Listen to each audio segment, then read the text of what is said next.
Itong kasama natin ngayon ay nagre-repack na ng uling. So, ka-brother, ilang sako na ba ang nare-repack mo? 2. Wow, nakadalawa siya. So, ito na yung mga uling na narepack. Yan.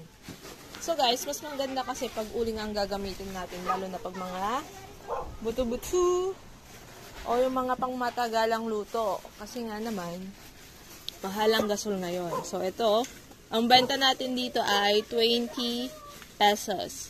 So, mamaya, bibilangin natin kung, depende din kasi sa lagay ninyo. Pero ka-brother Jay, ilang kilo naman yung isang ganito? Kalahati. So, depende pa rin sa inyo kung ilang supot yung magagawa. So, yan guys. Ayan, kalahati. Yan. So, ngayong araw, ang vlog natin ay about repacking of uling. So, ito, kauubos lang natin ito. Meron pang isa doon sa loob. Oh, tapos na yung bro. Tapos na?